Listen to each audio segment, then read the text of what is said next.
Scholars in the Middle Ages were committed to the use of logical argument in the pursuit of truth. Today, we're going to explore how they used logical argument in pursuit of the ultimate question, whether God exists. How did they use reason to demonstrate that? Join me today for the Catholic Church, Builder of Civilization.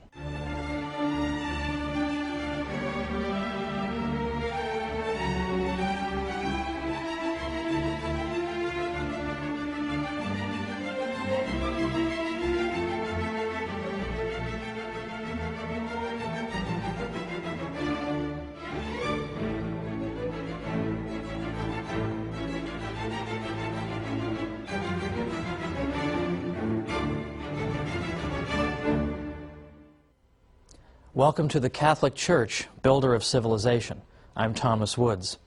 Last time we looked at the development of the university system and the indispensable role that the Catholic Church played. We saw how the popes played a critical role in protecting the students and fostering university life and even making possible an international scholarly community.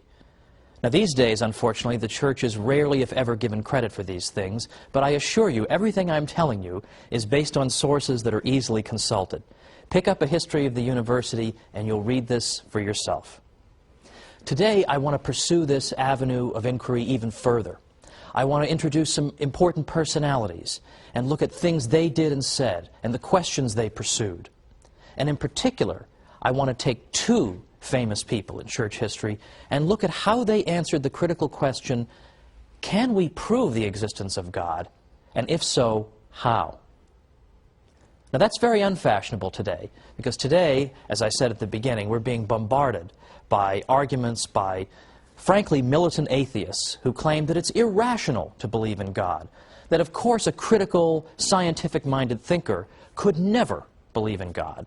Well, I hope to convince you otherwise today.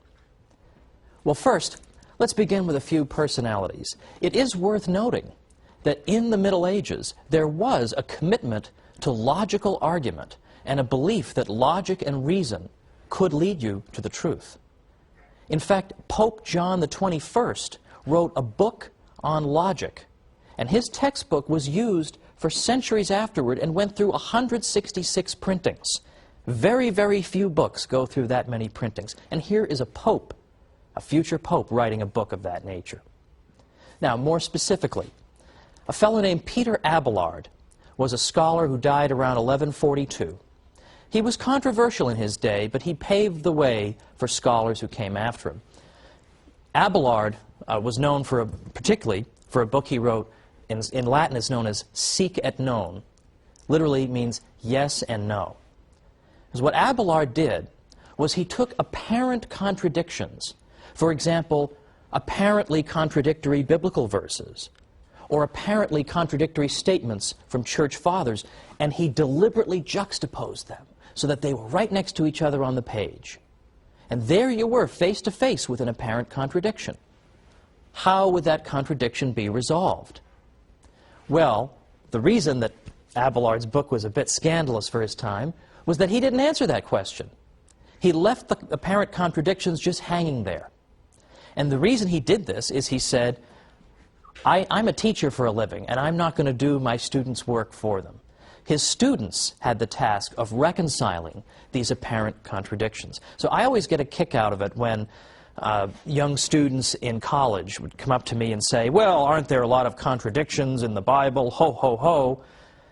Well, Peter Abelard was talking about this in the 12th century and was using reason to try to resolve them, so I don't think I need some kid from Long Island to tell me this. But Peter Abelard's point was that when you have two sources, both of which are authoritative, biblical verses, for example, church fathers, but they seem to be saying different things, how can you resolve this matter? You can't resolve it by an appeal to authority, because here you have two authorities that are saying different things. So how do we resolve it? Through the use of reason. Because Peter Abelard was convinced that truth could not contradict itself, that these contradictions must be only apparent contradictions, and that once we get beneath the surface, we'll find that in fact the statements can be perfectly well reconciled. For instance, perhaps the two speakers or the two verses are speaking about the same issue under different aspects. Or perhaps one of the quotations is taken out of context. Whatever the explanation, Peter Abelard was certain that there was one. So here was a scholar who was absolutely prepared to take apparent intellectual difficulties in the faith and arbitrate them at the bar of human reason. Now that is pretty much exactly the opposite impression that I think people have about the Catholic Church, is it not? Then we have a fellow named Peter Lombard. He lived from about 1100 to 1160, who wrote a work of theology called the Sentences that became the most studied theological text, apart from the Bible, for the next several centuries.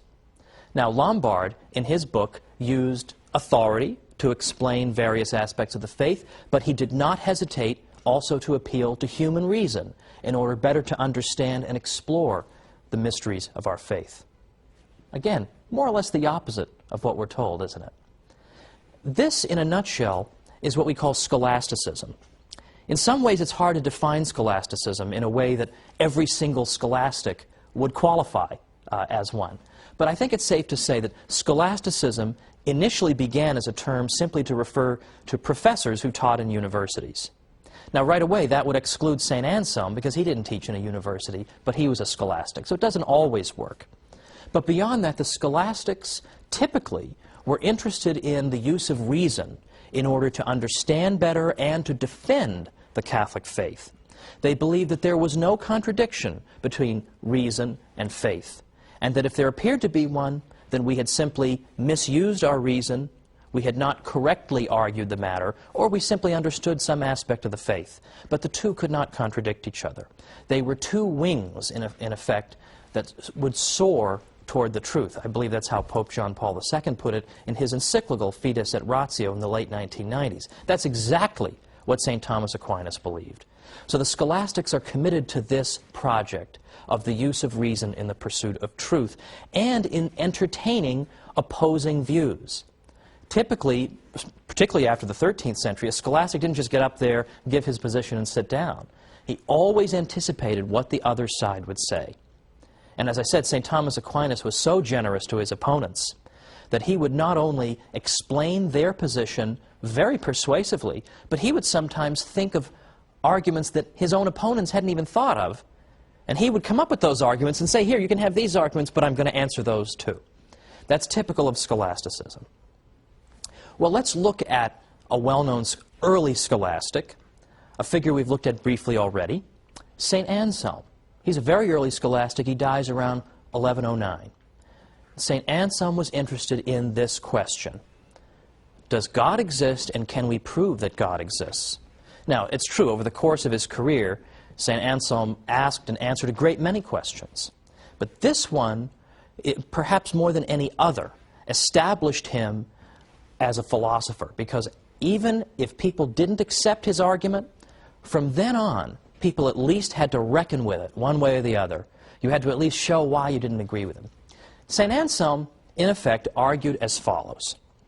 It's just a very few steps that he took to try to prove through reason alone that God exists. And his first claim is as follows, that regardless of whether you agree with me that God exists, we can certainly agree on a definition of God. God is the greatest conceivable being. God is that than which nothing greater can be conceived. That was how he put it. So there's our first statement. God's the greatest conceivable being. Our second statement is the greatest conceivable being has to be absolutely perfect, has to be perfect in every way, has to possess every possible perfection. I don't think that's particularly controversial. That follows from the first statement. Now, the third statement goes like this. It's more perfect if you exist both in reality and in the mind than if you exist only in the mind. Now, that might sound a little tricky, so I'll give you a good example. Suppose you're thinking in your mind about a hot fudge sundae, but it doesn't exist in reality. There is no hot fudge sundae in the room. It's only in your mind. I think we would all agree that that hot fudge sundae is not as perfect